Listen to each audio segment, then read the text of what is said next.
Okay, 9.3, multiplying polynomials. Really key lesson.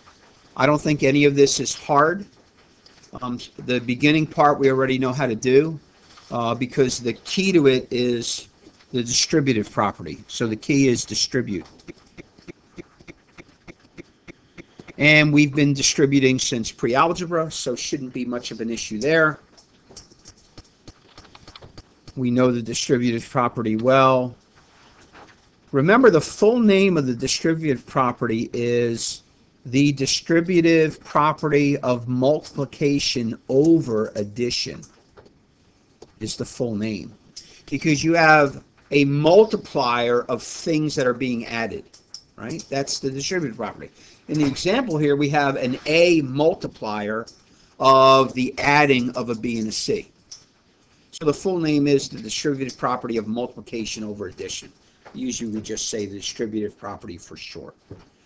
All right, so what we need to do is apply the distributive property to polynomials. And there's different possibilities. So we'll run through them in order because math is orderly and I like to be orderly. So the first one is a monomial times a polynomial. And we've actually done problems like this before. Right? Not a problem. So we're going to distribute.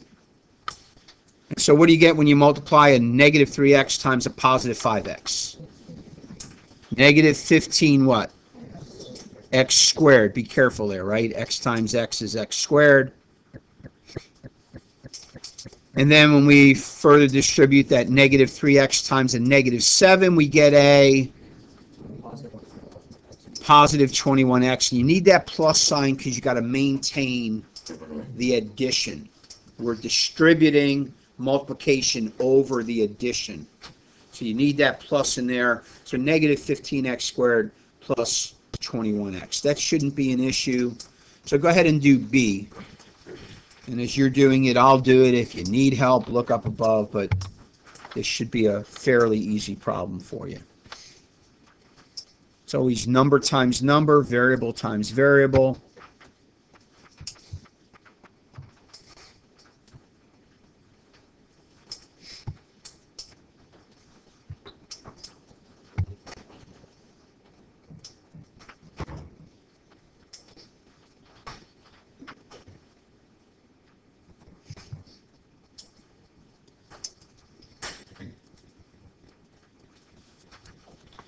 And hopefully you concur. Negative 6a cubed b squared plus 8a squared b squared minus 2ab to the fourth.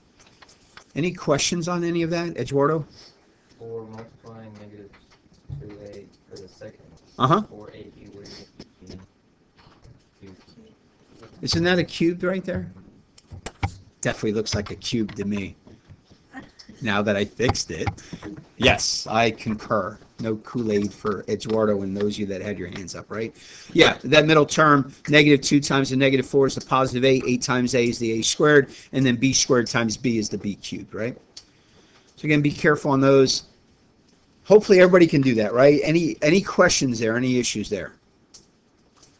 Okay, so then that really leads us to a key thing that happens all the time. And that's a binomial times a binomial. Now this comes up ad nauseum. Right? You guys know what ad nauseum is, right? Until you're sick of it. So a binomial times a binomial. We got to be able to do these, and you got to be good at these, and you got to be close to 100% on these. Now,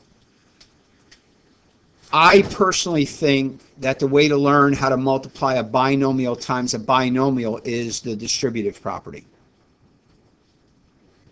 I will tell you this, most math books think that you need a crutch and you need an acrostic, and you need that acrostic to help you to know how to multiply a binomial times a binomial. And the acrostic is FOIL. It's called the FOIL method. And I'll be honest with you. I think the FOIL method foils your understanding of what's going on. That's my opinion. That the FOIL method will foil your understanding of how to multiply. Because what we're going to do in a moment after we finish with a binomial times a binomial, guess what we're going to multiply? A polynomial times a polynomial. And you know what the FOIL method will do for you when you have a polynomial times a polynomial? It will FOIL you. You won't be able to multiply a polynomial times a polynomial using the FOIL method because it's only for a binomial times a binomial. However, if we learn how to distribute in multiplying a binomial times a binomial, then we'll be able to multiply any polynomial times any other polynomial in the exact same way. So when I'm done, I will show you the FOIL method. But again, I think you should understand how to multiply a binomial times a binomial, and then you can multiply anything. It's important that you follow the order that I'm giving you these in, because the logical order I'm giving you is the logical order of distributing.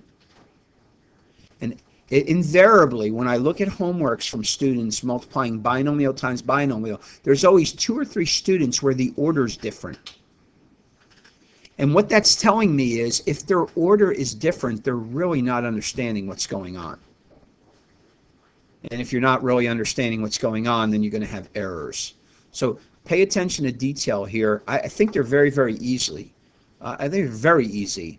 And so you'll see that in a moment. All right, so we got a binomial in the front, and x minus 3, times a binomial in the back, 2x plus 5.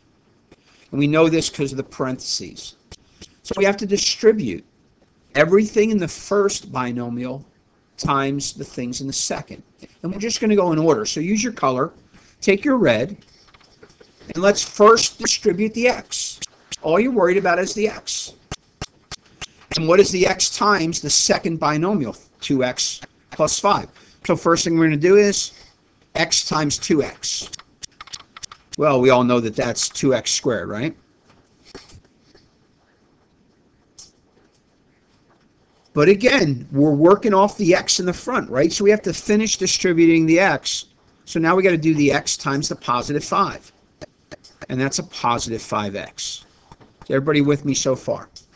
That's pretty easy, not a problem. Now remember, on the second distribution, we always keep the sign with what we're distributing, right? So we're distributing a -3, and we'll do this in green. So again, now we're going to distribute the -3. That's pretty easy. Don't worry about the x anymore. We took care of the x. Now we're distributing the -3. So everybody knows a -3 times a 2x is a... I like to line up those terms because they're like terms. So I like to put that right below my positive 5x. It just makes it easier to finish it. You don't have to.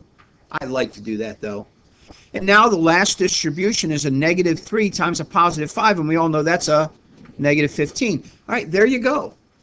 Now the last thing to do is add up like terms, and that's why I do like lining them up. So we end up with a 2x squared, a minus x, and a minus 15, and that's it. We're done. We just distributed. And honestly, that's not hard. Just distribute the first term, distribute the second term. All right, so let's, one more time, let's do one together. Again, I'm going to grab my red. So somebody tell me how to start. What do I do first? Ashton? You distribute 2y, 3y minus 7. Okay, so what's the first thing I do? 2y times what? 3y. Okay, so that's the first thing, right? 2y times 3y. And that's a 6. Be careful now. Y times y is y squared, right? 6y squared. Okay, what's now the second thing to do?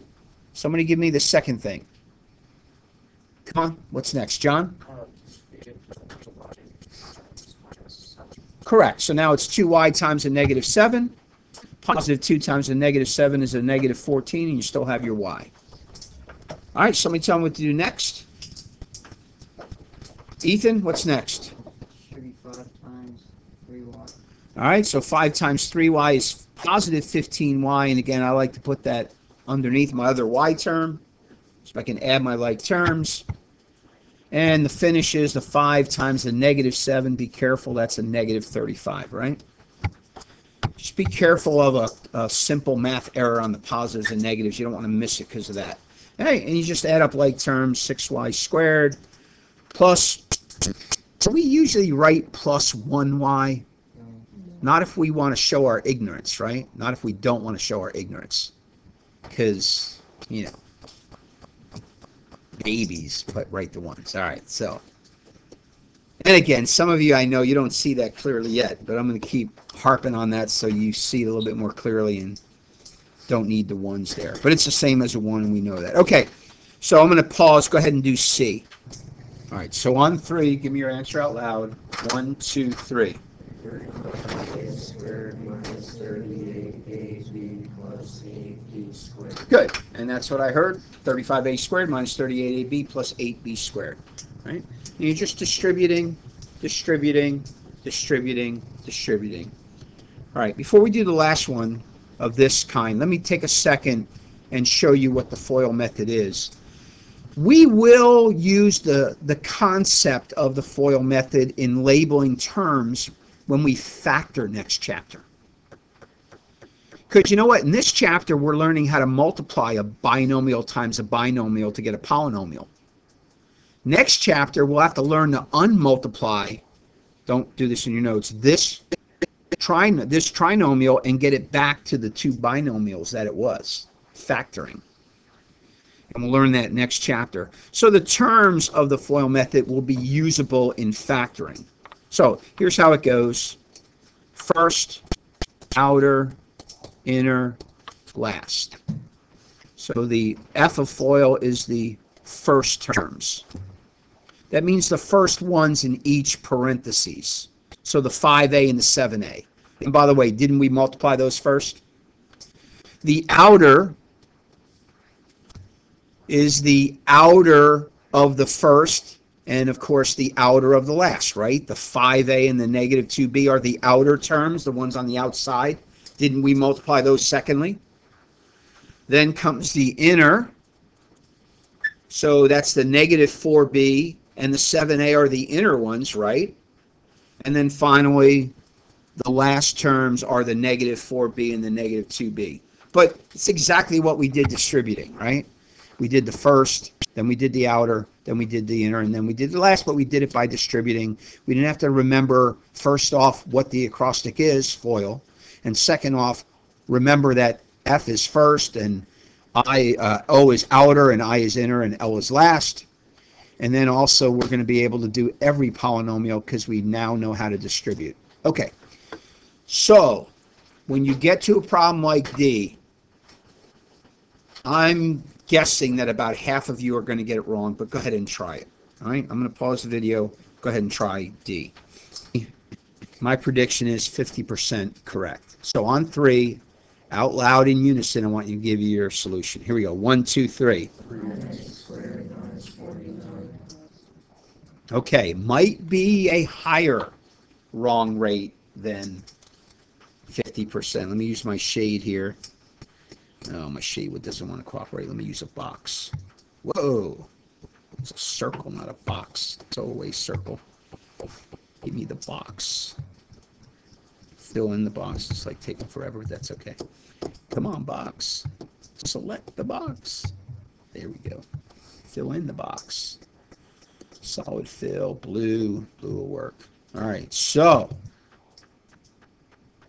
how many of you tried to use an exponent rule? Let me see your hands. Okay, you misappropriated the exponent rule. You misappropriated it.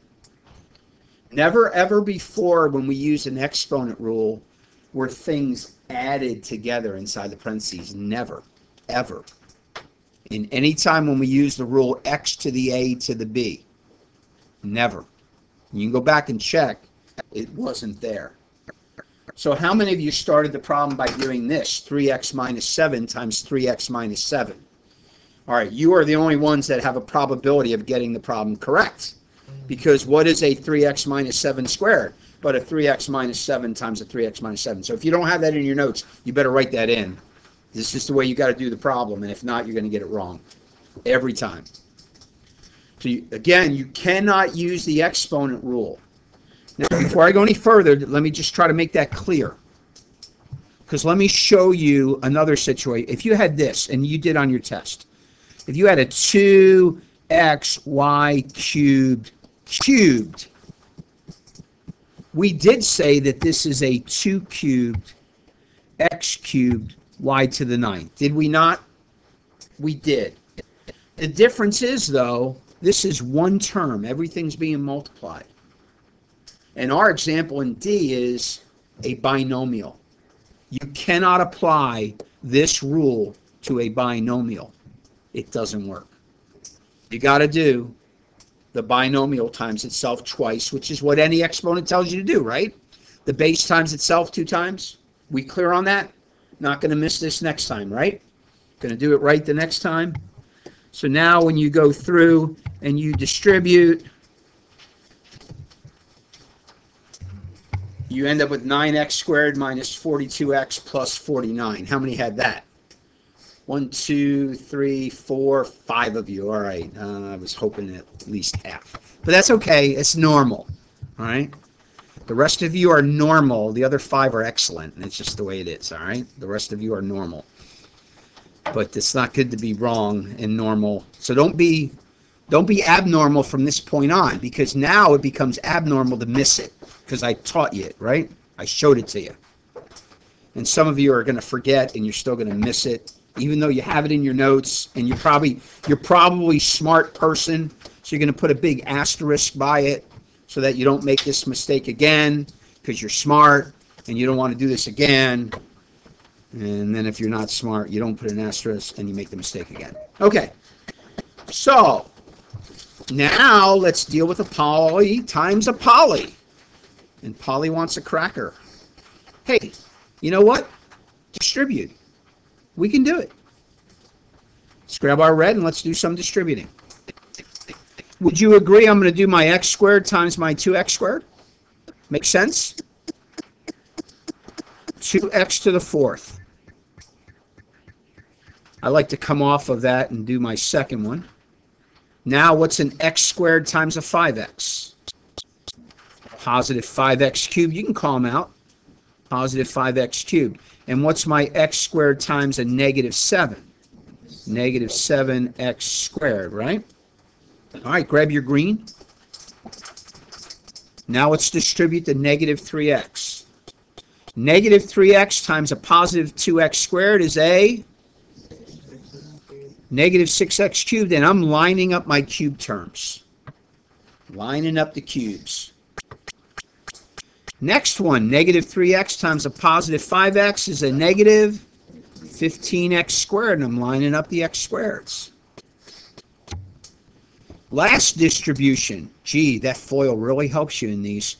Negative 3x times a negative 7, positive 21x. Okay. Grab your blue. Let's finish off. I got all that stuff below, so I'm going to distribute above. Positive 2 times a 2x squared is a positive 4x squared. Hey, I'm putting that in the x squared column, right? Positive 2 times a positive 5x is a positive 10x squared, right? Positive 2 times a positive 5x, positive 10x squared. And finally, a positive 2 times a negative 7 is a negative 14. All right, add up all your like terms. Go ahead and add them up. Why is it 2? Huh? Why is it? It's just a 10x. That's a 10x. Yes, it's what I said and not what I wrote. Right? Positive 2 times a positive 5x is definitely a positive 10x. And by the way, notice how everything lines up nicely in order for you if you do everything in order. Okay, so where are we ending up? 2x to the 4th, 5 positives and 6 negatives leaves me 1 negative. 7 negatives and 15 negatives is 22 negatives, but 4 positives leaves me 18 negatives. 21 positives and 10 more positives, 31 positives, and la-di-da, there we go. Now it's a little bit long, and you have to do 3, 6, 9, 10, 11, 12 things correct. To get it correct, you got to go 12 for 12 with no mistakes if you're going to get it correct. But none of it's really hard. Just got to be careful, right? Nothing's hard, but you do have to be careful because you do have to go 12 for 12. All right, 9 distributings, and then adding like terms 3 times, right? The 3 in the middle, you had to add like terms. Okay. So if you look at something like B, there's really 2 ways you can do B. You can leave it exactly the way it is and distribute the 2y squared, distribute the negative 3y, and distribute the positive 5. Or if you want, you could use the what property? How about if I use the commutative property and switch the order and put the binomial in the front and the trinomial in the back? Then I only have to distribute 2 things instead of distributing 3. Doesn't really matter. Some students are like, it's no big deal. I'll just distribute the 3 to the 2 and it's no problem. And other students say, nah, I'd rather have the 2 of them in the front and distribute the 2 in the front to the 3 in the back. You know what, though? You're going to get there either way. So go ahead, let's do it together. If you need to, look up, but if not, just go ahead and do it. And I'm just going to do it as it's written.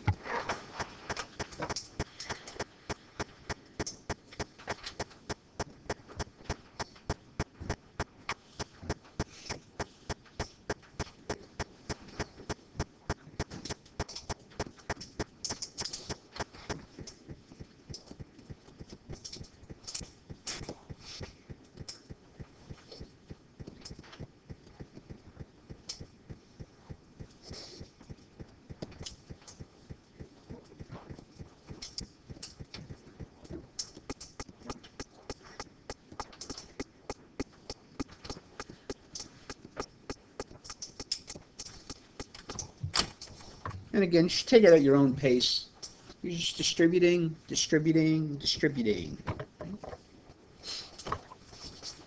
And if anybody gets done and concurs, give me a thumbs up there. See if I didn't make a mistake. Okay, so that's what it should be. Again, take it at your own pace. Do your own distributing. See if you end up in the correct place. Not really hard, right? Again, once you learn to distribute, we can distribute anything. We can multiply any polynomial times any polynomial. Any questions on B, anybody? Welcome back, Natalie. And this will be on ACS Math class, of course, for you. So, any questions on B? Okay, so let me set you up with C. For some reason, the first time students see C, they go bonkers. I don't know why, but they go bonkers. So don't go bonkers. So let me give you an analogy first off. You can write this or you don't have to. It's up to you. But, you know, if I told you to do this, -2 times 3 times 5, and I gave you 3 numbers to multiply, you would simply multiply 2 of them together, right? And then when you're done, you'd multiply those 2 together, right? Yes? And if there was 4, you'd keep doing that, right? Multiplying the front 2, the front 2, the front 2 till you get them all multiplied. Well, you got to understand that this is just some number. Look, if x is 10, then that parentheses is a 7, right? It's just a number. But say first thing times a second thing times a third thing. So what do you got to do? You got to multiply 2 of them together first. So that's what I'm going to do. I'm going to do these 2 together first. But there is one trick, and I'll show you that in a moment. So go ahead. I'm going to distribute and multiply these 2. Don't worry about the back. And you can do it as well yourself. And then I'll show you the trick.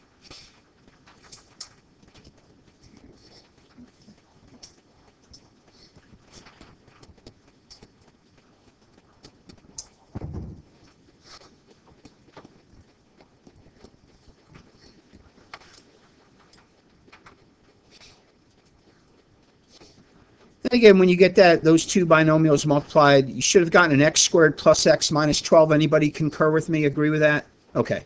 So x squared plus x minus 12. So now I need everybody looking up because this is the key to it all. So let's go back to my example on the right. When I did the negative 2 times the 3 and I got the negative 6, I then had to multiply that negative 6 times that 5, correct? So what is it that I have to multiply times the 2x minus 3? All right, I'm going to bring that down now, right? But is that how I'll write that? What do I have to do to write this correctly? Adam? Put parentheses in front of the square. Yeah, you need a parentheses there, right? That's all one thing. It's one thing. Those two became one thing. Just like a negative 2 times 3 became a negative 6, the x minus 3 times the x plus 4 became one trinomial. And now we're multiplying that trinomial times the binomial. And that's how you'd finish. All right? So finish it off. You can switch order if you want. Here on this one, I'm going to switch the order. I'm just going to stick it in the front. Because you can. Most people like distributing 2 instead of distributing 3. All right, you finish it as I finish it, and we'll see if you end up in the same place.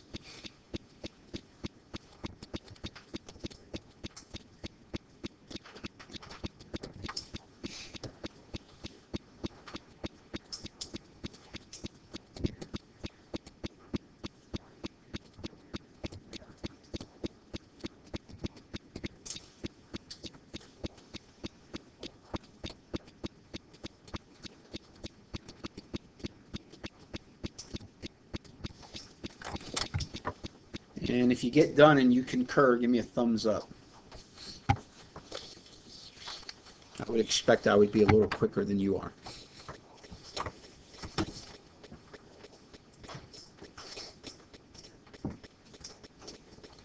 Anybody concur? Oh, I got a thumbs up. All right, good. All right, not hard. You just got to be careful. So if there was a fourth thing, now we'd be multiplying all this times the fourth one, right? I won't give you many of those. Now, before I let you go, I want to set you up for one thing you're going to encounter tonight. I'm just going to show it to you. We're not going to do it. So just watch. You don't need to write anything. Just watch. And by the way, I think your homework, I think the green is added, I think. Just be careful. Look at your numbers.